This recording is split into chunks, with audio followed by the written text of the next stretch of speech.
Tonight, as the opioid crisis claims more lives, Saskatchewan communities gather to mark International Overdose Awareness Day. Because it could happen to you. Also, the province's budget surplus will be a lot smaller than expected. Plus, as childcare waitlists fill up, some Indigenous mothers are going against their cultural beliefs to get their newborns a spot. Mothers shouldn't have to feel uncomfortable. This is CBC Saskatchewan News.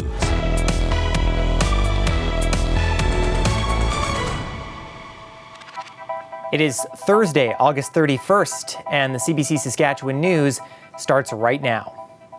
I'm Ethan Williams in for Sam McKeag. Thanks for joining us tonight. It was a somber day for many in our province as communities came together to mark International Overdose Awareness Day. Here in Saskatchewan, a person dies of drug poisoning every 18 hours. Alexander Kwan has more. Because it could happen to you. It could happen to anybody. Yeah. And it does. And it does. These mothers all lost a child to a drug overdose. On this day, they share a word of warning that no family is immune.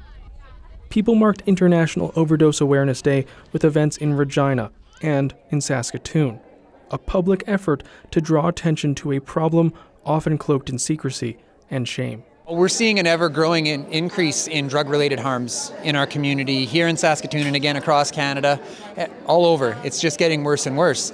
What's not really improving is the topical conversations around it. The number of drug toxicity deaths in Saskatchewan continues to climb.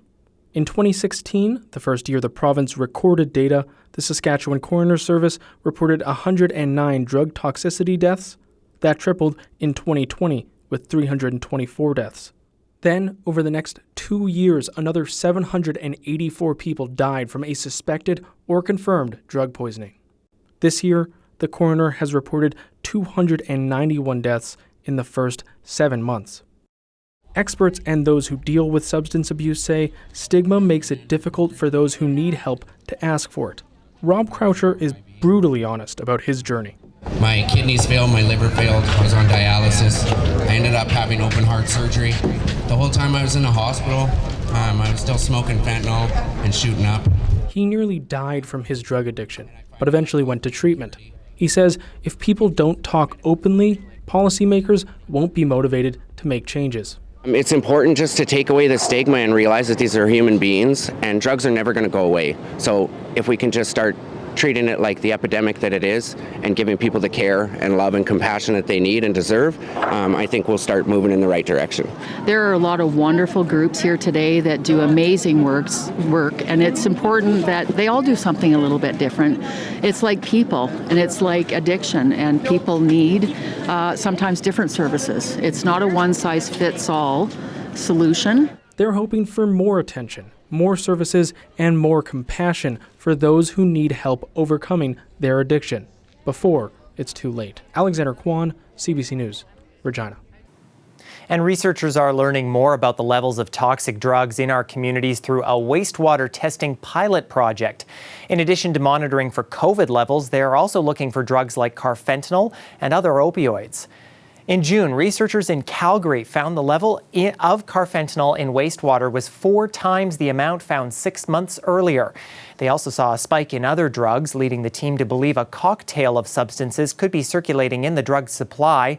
Currently, Alberta tracks things like overdoses, deaths, and supervised consumption use in its surveillance system, but some of the data is months behind. This new way of testing hopes to provide more up-to-date information.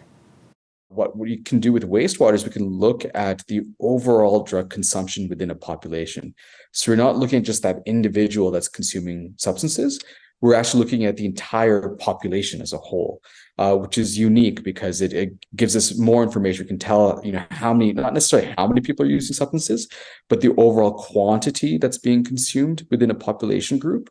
And that can be important too. That can tell us what new trends are happening. What is the population consuming on a regular basis? Is it shifting? A 63-year-old Martensville man has pleaded guilty to assaulting a Saskatoon parking lot attendant in April. It happened at SaskTel Centre after a Saskatoon Blades Western Hockey League playoff game. This video circulated widely on social media. Don Hamelin says he wanted to turn left out of the busy lot to head home to Martinsville, but the attendant wanted him to go right. Hamelin apologized in court today for kicking the teen attendant. He was given a 12-month conditional discharge and ordered to perform 50 hours of community service. Saskatchewan's projected $1 billion surplus has been trimmed in half. Finance Minister Donna Harpower provided a first quarter financial update in Saskatoon this morning. Harpower says non-renewable resource revenue is projected to be down by nearly $530 million. Expenses have jumped partly because of the $90 million spent fighting wildfires and helping those forced to evacuate from them.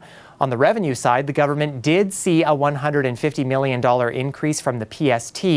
In all, that puts the government's surplus projection at $485 million.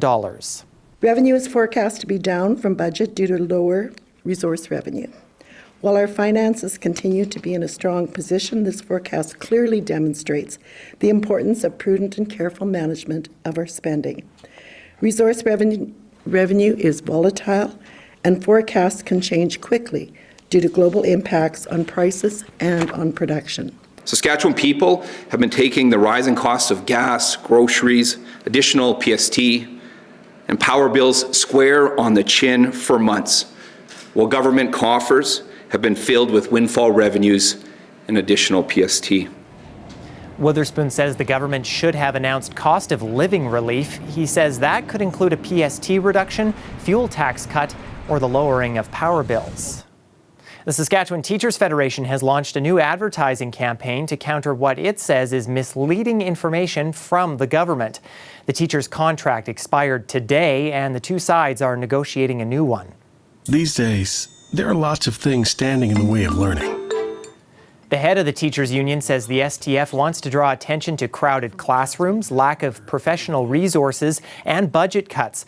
She says the issues are harming student learning and making it increasingly difficult for teachers. More students and fewer teachers means that there's less time to support students one-on-one in our classrooms. And despite teachers' best efforts, some students will have their needs left unmet, or be left to struggle as waitlists for professional supports like psychologists, speech-language pathologists, or behavioral supports. BCOT says Saskatchewan has the second highest increase in student enrollment among provinces, while also seeing the second largest decrease in student funding. This ad campaign comes about a month after the government put up its own billboards touting a proposed 7% wage increase for teachers over 3 years.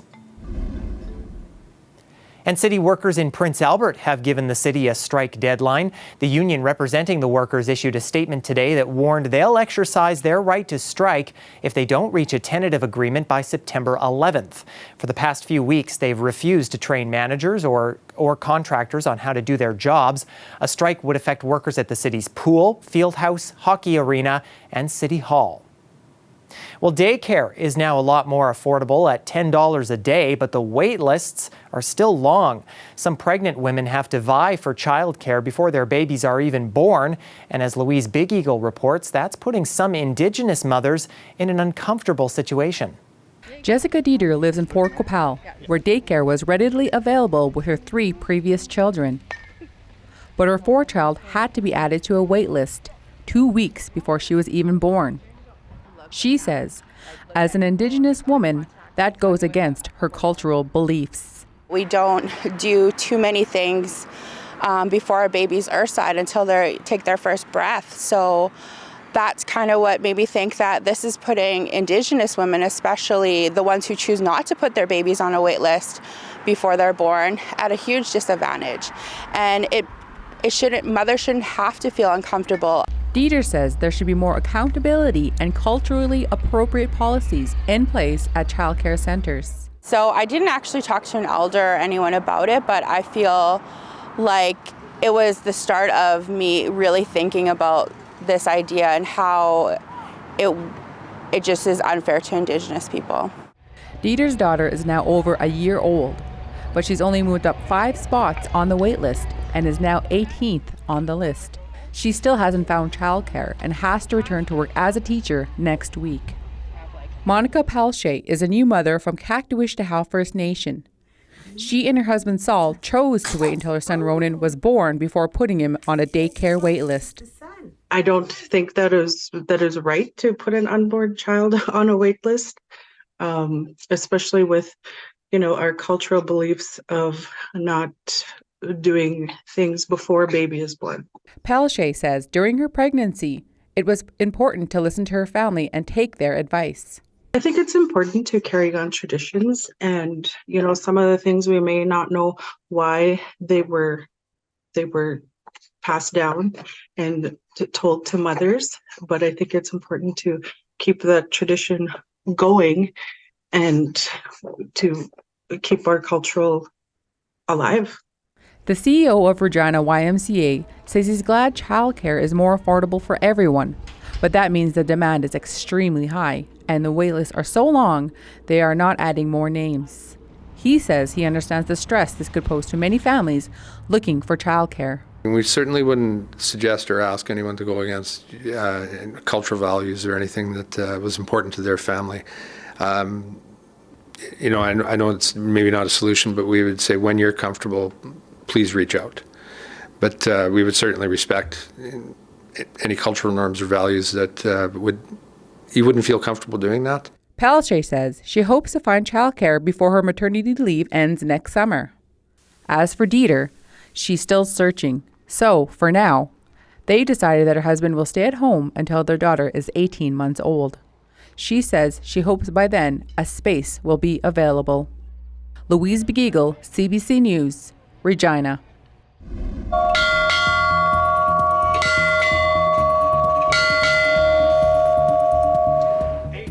A ceremony today in Regina's Victoria Park. It celebrated the unveiling of a new commemorative pedestal at the city's cenotaph. This one honors the Canadian Merchant Navy and those who served in it during the First and Second World Wars. The Royal United Services Institute of Regina has installed several pedestals to honor our province's military history. Stay with us. We're back after the break.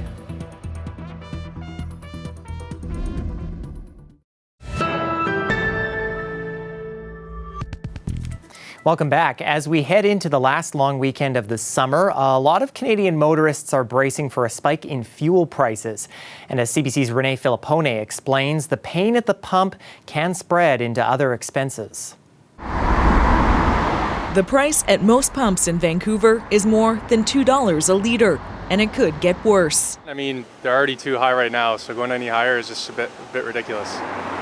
Prices normally spike heading into long weekends as Canadians hit the road. When people drive, what happens? There's demand for gasoline. So when there's demand for gasoline, when the supply is restrictive, what happens to pricing? It goes up. What we expect. This analyst says the supply is restricted because of refinery issues. A fire in Louisiana took a refinery offline earlier this week. And then there is Hurricane Idalia, which has led to the stockpiling of gas. When you have hurricane season, refineries actually had to shut down for several weeks post-hurricane because there are damages. It's basically companies doing But not everyone is buying it. The oil companies are gouging consumers. They got to fill up Economist Mark Lee says Canadians are struggling to make ends meet, and the government needs to step in. So there's no reason why you couldn't have a more regulated price system that allows companies to make reasonable profits on the investments that they've made, but that gets rid of this kind of gouging behavior. Prices in Canada are higher than the U.S. due to various taxes, including the carbon tax. There are calls across the country for Ottawa to pause that tax to deal with high prices. Birria grilled cheese for Asia. Kelly McKenzie is selling sandwiches to the crowds at the Pacific National Exhibition. He runs 6 food trucks. Gas costs him nearly $1,200 a week right now. We've had to raise our prices, which is hard because, we want to offer, a product that's good for families. Birria grilled cheese here. Another example of how high gas prices can raise the cost of living far from the pumps. Renee Filippone, CBC News, Vancouver. Idalia is now a tropical storm and is whipping the Carolinas with torrential rains. But when it hit Florida yesterday, it was a Category 3 hurricane and caused major damage. This surveillance footage shows the moment floodwaters from Idalia swept away a home. Winds were blowing at over 200 kilometers per hour. Damage in Florida is estimated at $9.6 billion. Still, Idalia appears to have been far less destructive than Hurricane Ian, which struck the state last September. It left about 150 people dead. So far, authorities are blaming Idalia for only one death, a man who was hit by a falling tree in Georgia.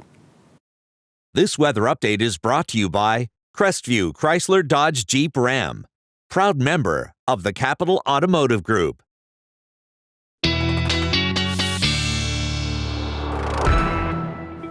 Well, can't say we've had too many days like this in Saskatoon. Really rainy, dreary, and cool. Only 17 at the moment, far below what we were expected to get to today in the city. Meteorologist John Sauter has a look at our forecast now. John? Well, today across Saskatchewan, we've got some showers in the south. We've got some smoke up the western edge of the province, widespread smoke in the north, and even some storm activity and heat warnings.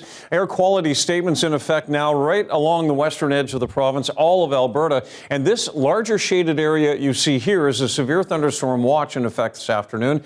And there was a storm just kind of in and around where not many people live, but a severe thunderstorm moving through that region, and still we have a heat warning that extends down through La Loche with temperatures by day in the 30s, at night in the mid-teens.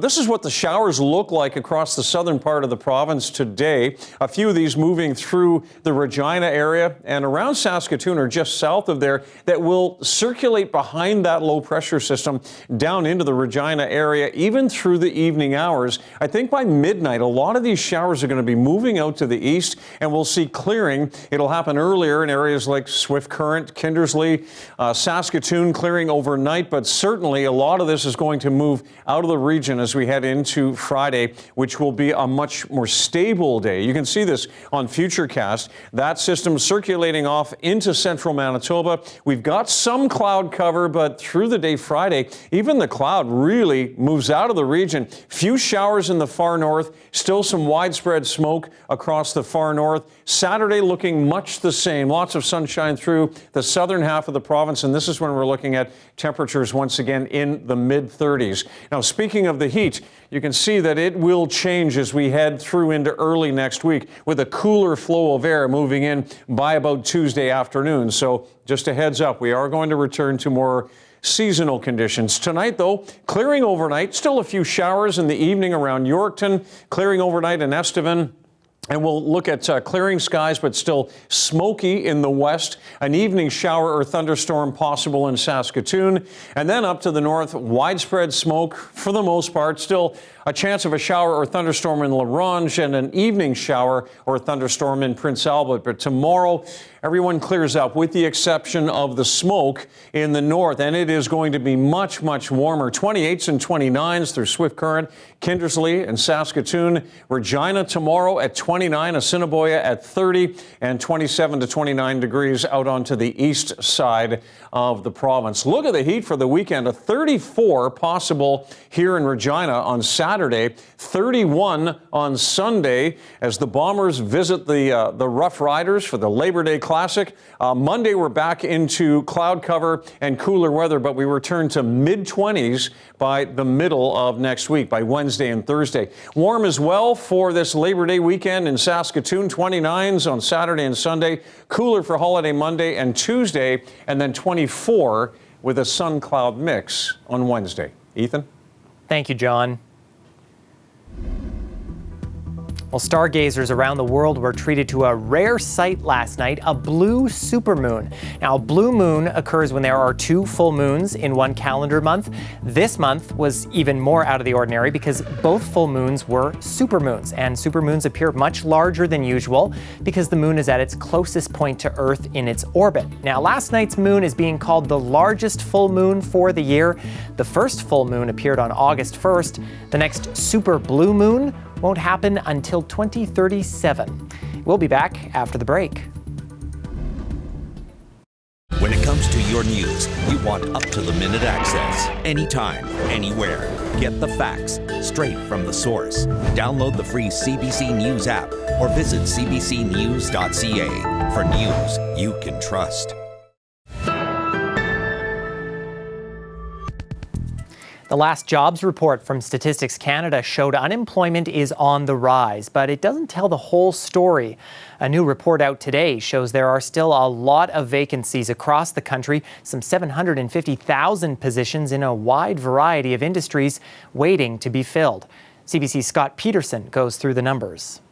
This is a payroll report from Statistics Canada. This is different than an employment report, so it shows you where jobs are available. Starting with the month of June, we saw an additional 47,000 Canadians receiving a new pay slip and benefits in the month of June, and a lot of those in healthcare and social assistance. But weekly earnings as well. Positive news here, up 3.6% year over year. The average weekly salary now just over $1,200 per week. That works out to about $62,000 a year. Canadian job vacancies fell slightly. Like we said, 753,000 is the available jobs out there waiting. So where are these jobs available? According to Stats Canada, in the following industries: healthcare, social services. That's 147,000 jobs available. That's up 12,000 for the month. Oil, gas, and mining, 84,800 jobs available. That's up 5,700 for the month. And accommodation and food services, this continues to be a strong sector because it's entry level, not a lot of skills needed for entry level. 92,500 jobs available. That's down a little bit, but it's the highest vacancy of all the sectors that we're talking about. Construction as well, 62,000 available jobs there. That's down slightly during the month. And this is all anything that people could ask for if they're looking for work. If there's anything that I point out it's bad about this report, it's about the job payrolls. 3.6% is higher than the Bank of Canada would like, and they're going to be watching this and making an interest rate announcement next Wednesday, September 6th. So it's still a little bit high, but still, when you consider everything, still a positive report for job vacancies in the country. And this is why we're seeing an aggressive immigration campaign on behalf of Ottawa still, and as long as these numbers stay high, I mean, it was over about 1 million, a couple of years ago, but still remaining pretty high at 750,000. Scott Peterson, CBC News, Toronto.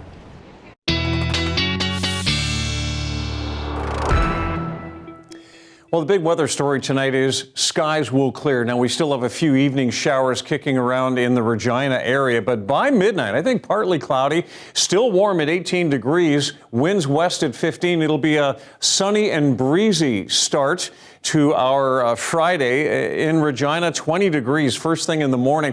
Saskatoon, much the same. By midnight, we're already seeing some clearing. Winds still up there a little bit, 17 degrees at midnight with a partly cloudy sky and a beautiful sunny start to your Friday. 20 degrees by 9 a.m. Winds at 15 to 30 out of the west. So sunny and breezy and really heating up as we head into the Labor Day long weekend.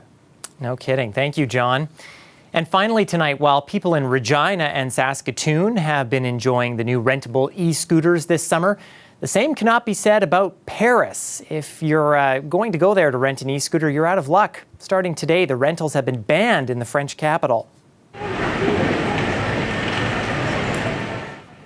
The ban follows a referendum held by the city where 89% of voters rejected rented e-scooters.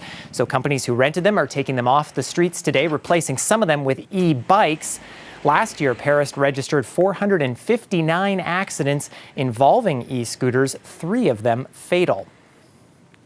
Well, that is it for us tonight. For news anytime, of course, you can always head to our website, cbc.ca/sask or /Saskatoon. You can also subscribe to our CBC Saskatchewan YouTube channel or, of course, download the CBC News app anytime. John and I will be back with more local news and weather at 11 o'clock. In the meantime, thanks so much for watching. Have a great night.